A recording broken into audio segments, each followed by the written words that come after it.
Welcome to the YourTown television program. This segment is brought to you by the N.P.S. Foundation, where we bring you interesting faculty and students from the Naval Postgraduate School. In this segment, we're honored to have our Provost, Dr. Steve Lerman, here to talk about our new strategic plan that will take us decades into the future. But before we get to that, we'd like to learn a little bit more about him. Steve, welcome to the show. Thank you. Now, you have a very interesting background, both in academia and research and in administration. So let's start back with your education background. You came out of MIT with degrees in civil engineering, and then you jumped to a doctorate in transportation and systems analysis. So, are you from Massachusetts originally? Is that how you went to MIT? No, I grew up in New York, in the metropolitan area. Okay. From a little town called Elmont, New York, which started out as a little town. Its sole claim to fame, it's where the Belmont Stakes are run. Oh, is that? Well, that's a big claim to fame. Belmont racetracks in Elmont, Long Island. That's right. Justified just made history there, didn't they? Yes, it did. Yeah. Well, that's great. And then, so your interest in engineering took you to MIT. Actually not. I actually came to MIT with the expectation I would be a physics major. Oh, okay. But freshman year, I learned two things. First of all, I was much more interested in the applications of physics than physics itself. And so I realized that physics probably wasn't the right field for me. And that led me naturally to engineering. And I had a wonderful academic advisor who also taught a seminar on what was called systems analysis within the civil engineering department. Right. And I was just so drawn to that because it was an outlet for taking the mathematical tools that I was actually interested in and the physical tools in civil engineering and taking the physics, but applying it to a particular problem domain.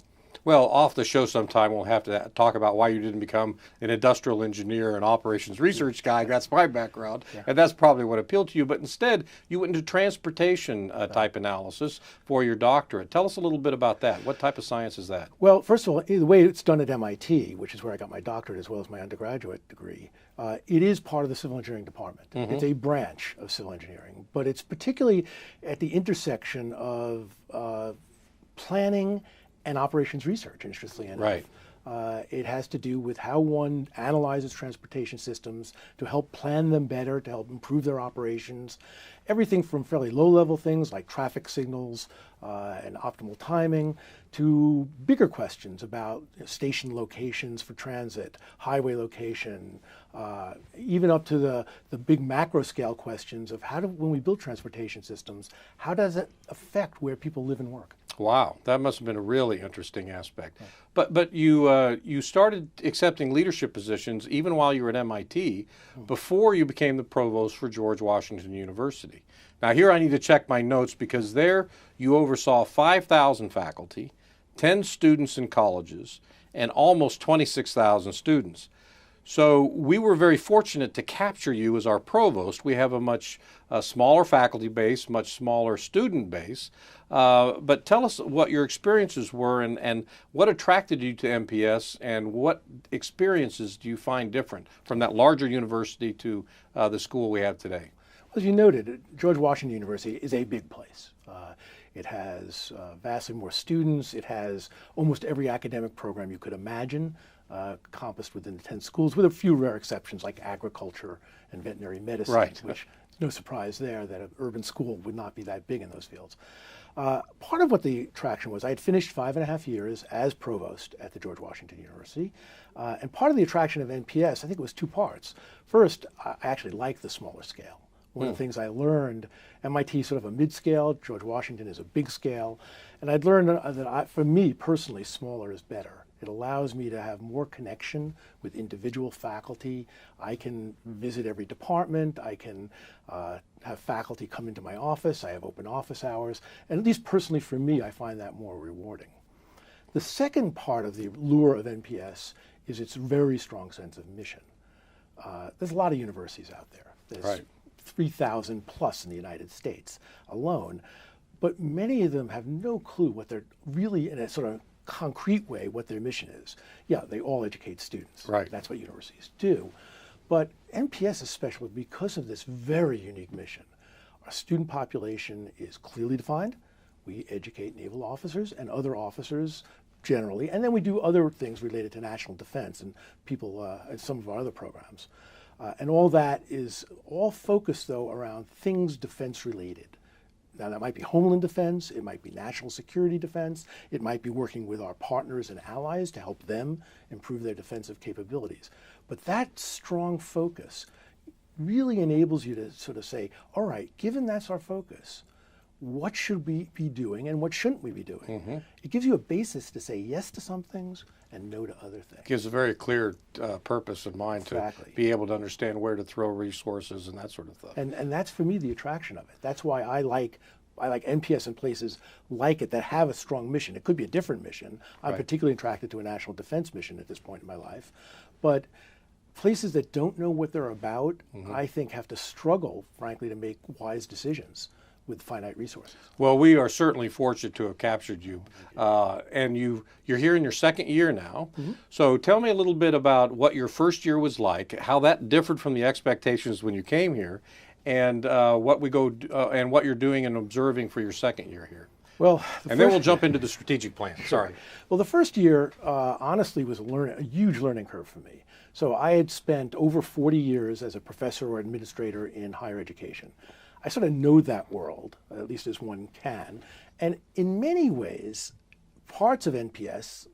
in that domain, there are elements that feel a lot like other universities. Mm-hmm. But then the whole naval/defense area, the whole sort of understanding that domain, I knew almost nothing. I mean, listen, ROTC reported up to me at George Washington University. I had been on a ship exactly once, out on an aircraft carrier as a guest. So the world of the Navy and more generally DoD was actually something I didn't understand well. Fortunately, we have, as our president still, he is stepping down probably at the end of this year, but fortunately, Vice Admiral Rout, a 3-star admiral who spent his entire career in the military, right? In the Navy, in the military. Right. So he was a tremendous help in helping me get enough knowledge. I can't claim I understand it anyway, the level he does, or even other people who served in the military for long parts of their career. But at least now, at least some of the acronyms make sense. I was going to say, it's all about language. Yeah, if you ask people to spell out what they're actually saying, sometimes it makes sense just from the words of the acronym itself. Right. I mean, there were early moments when I was wondering whether this was a foreign language university, because there's so many different language way of referring to it. And I had never been in the federal government service either. So I didn't know anything about civil service or accepted service, things that are important in my position. So the first year, frankly, was a learning curve.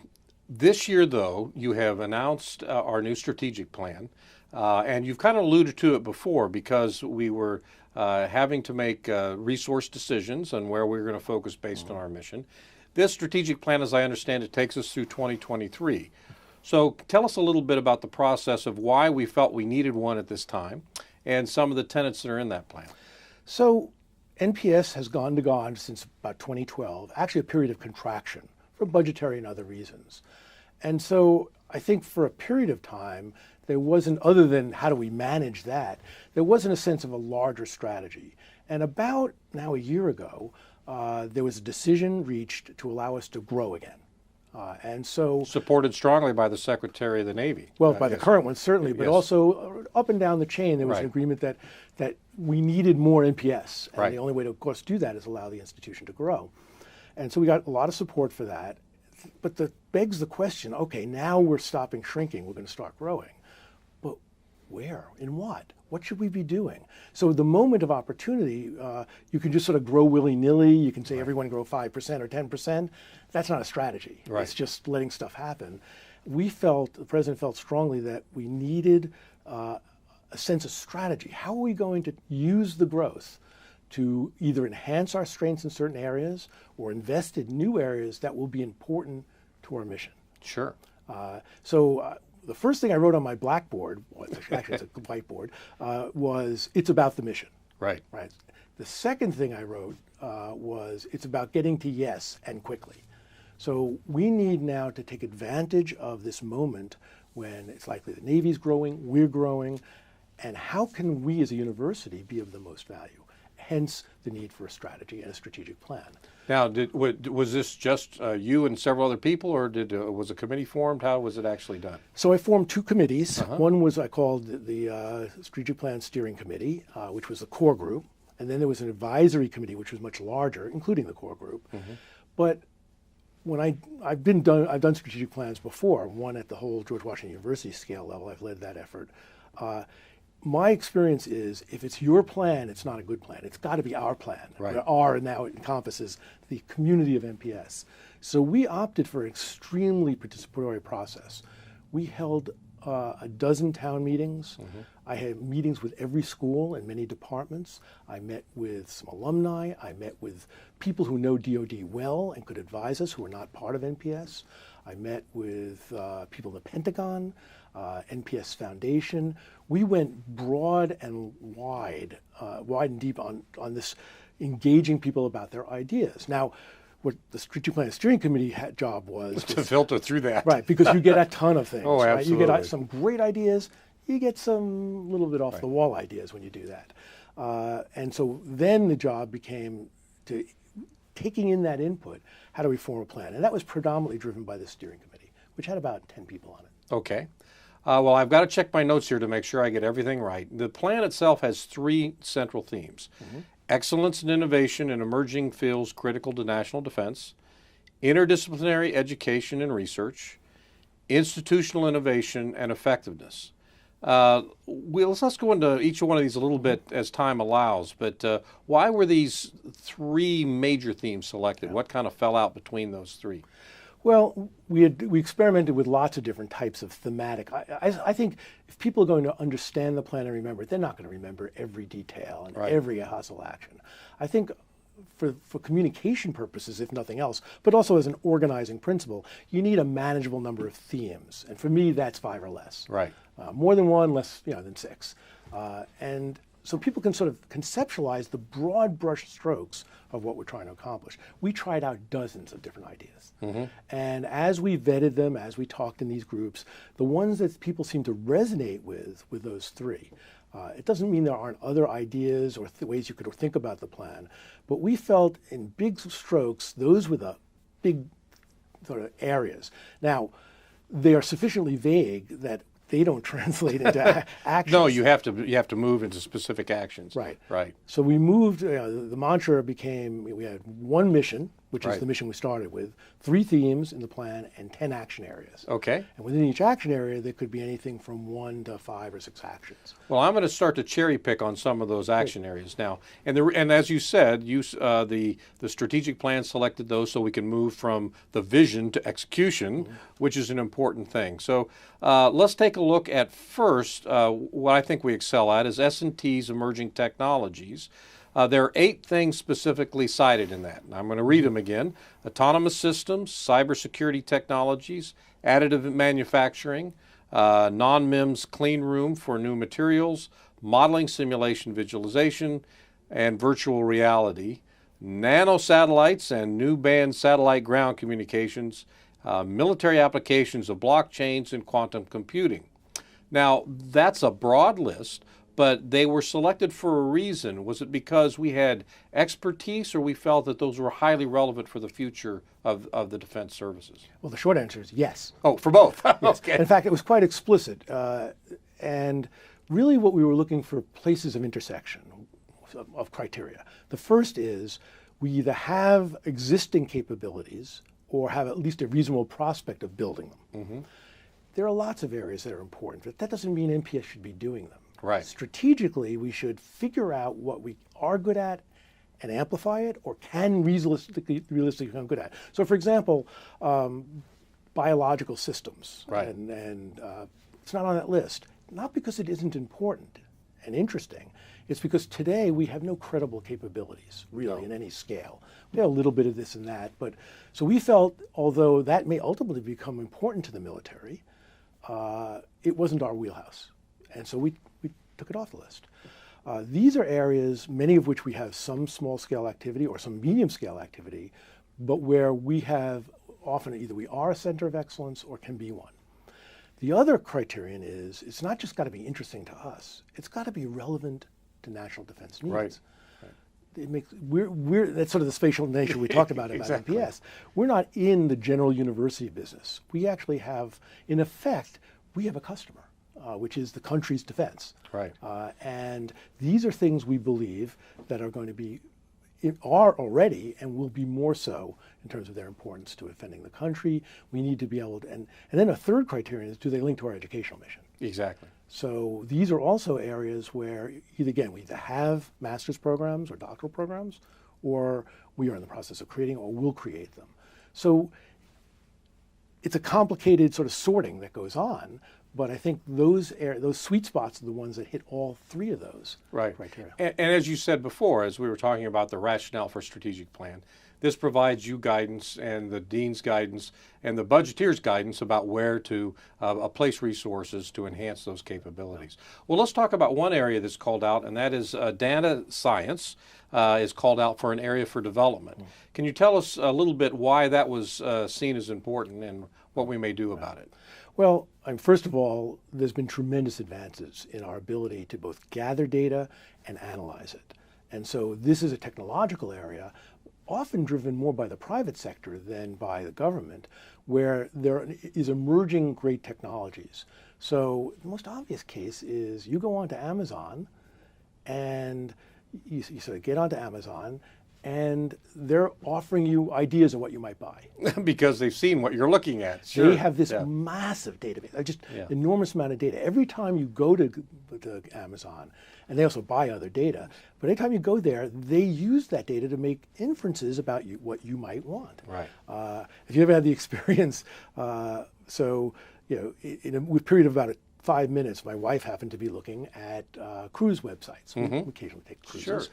So for the next day, every time she went onto Google to look something up, there was an ad for a cruise. Of different places in the world and that sort of thing, right? So these are great technologies. And then, of course, the other technology that's growing is machine learning, artificial intelligence. Sure. How do you take all this data and then apply that to help the computer help you set through it? Sure. So DoD, in all our armed services and the intelligence branches, collect even larger amounts of data. The amount of data that's being gathered around the world relevant to national defense by surveillance, satellite imagery, sensors, ships at sea, aircraft is enormous. So it's a logical area to think about, well, how do we start being smarter and more effective of how do we use that data? From everything for how do we plan manpower and personnel, how do we recruit our military, to how do we automatically analyze satellite imagery to look for specific things we're seeking, how do we create data and send it out to commanders who have to make operational decisions. So in effect, there's this enormous asset that we're only partially utilizing today. So we thought this was an area where we both have expertise today, we do, but we can grow it. Absolutely. And be very valuable. So that was one of the major investments we are already making. We're already standing this area up. Well, we're running out of time, but I'd like to tell you another great thing about our strategic plan. It allows me to set up segments for the YourTown television program to focus in each of these specialty areas and see how we execute for the future. That'd be great. Dr. Lerman, thank you very much for being on the show today. We greatly appreciate it. My pleasure. Thank you. And thank you for joining us for this segment of the YourTown television program brought to you by the N.P.S. Foundation. Join us again for future segments where we highlight faculty and their research areas for these strategic plans.